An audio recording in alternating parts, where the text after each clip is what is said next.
quelqu'un m'aime, il gardera ma parole, et mon Père l'aimera, et nous viendrons vers lui, et nous ferons chez lui notre demeure. J'ai devant moi, je ne sais pas combien vous êtes, on va dire que vous êtes 250. J'ai devant moi 250 tabernacles vivants, dans lesquels résident, si vous êtes en état de grâce, parce que sinon, tout mon raisonnement ne marche plus. Mais j'imagine que vous êtes en état de grâce, n'est-ce pas? Et donc, Jésus est présent en vous, mais Jésus, ça me fait penser à un jour avec nos enfants, on priait tous les soirs, et puis un de nos enfants a dit, mais quand Jésus vient dans mon cœur, il ne vient pas tout seul quand même. Il est inséparable du Père, du Fils et même tout le ciel. Est-ce que vous imaginez que dans votre cœur, tout le ciel est là? Pas seulement Jésus. Pourquoi? Parce que si Jésus est présent en vous, avec le Père et l'Esprit, vous pensez qu'il abandonne tous les bienheureux dans le ciel et qu'ils viennent chez vous comme ça, incognito? Non. On a, quelque part, le ciel est présent en nous. Et donc le ciel est déjà sur la terre. Le ciel est déjà là. Alors, vous voyez, ce qui m'a transformé, en fait, qui m'a fait découvrir cela, c'est une parole de Jésus à cette fameuse Gabrielle dont je vous ai parlé. Jésus lui dit, « J'aime quand tu me dis, Jésus, je sais que tu es là et je t'aime. » Jésus, je sais que tu es là et je t'aime. Frères et sœurs, faites cette expérience.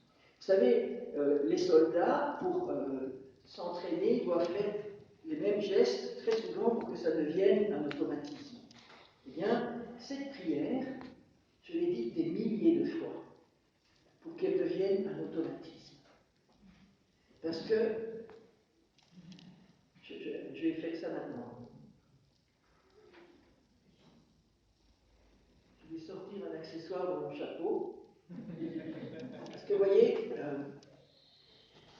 je suis mathématicien, et on a l'impression, si vous voulez, que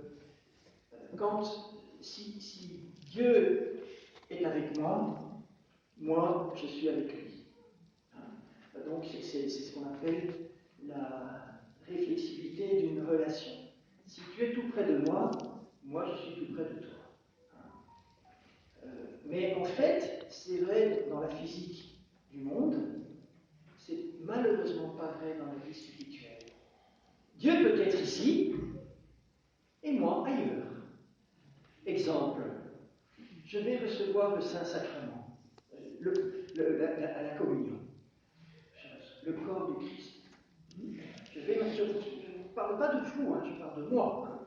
Je m'installe, et puis j'ouvre les yeux et je vois Madame Machin qui ne porte pas son masque dans la communion, et puis, et alors, Jésus dit un jour à Gabriel, quand tu reçois un lot de marque, tu vas voir à ta fenêtre. Vous voyez, il est là, et moi je suis ailleurs. Je suis ailleurs. Je regarde.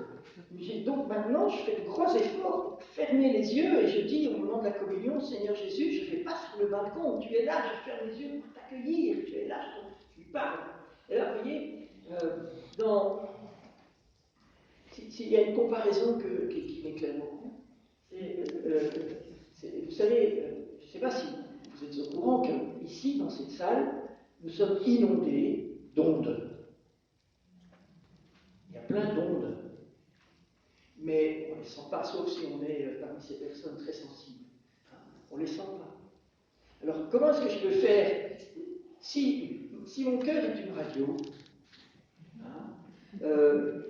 si elle est éteinte, il ne se passe rien, j'entends rien. Dieu n'est pas là. Et pourtant, il est là, puisque je baigne dans les ondes. Et si j'allume, bon, alors, il y a des bétons. Mais on entend le parasite, Tout à l'heure, ça marchait dehors.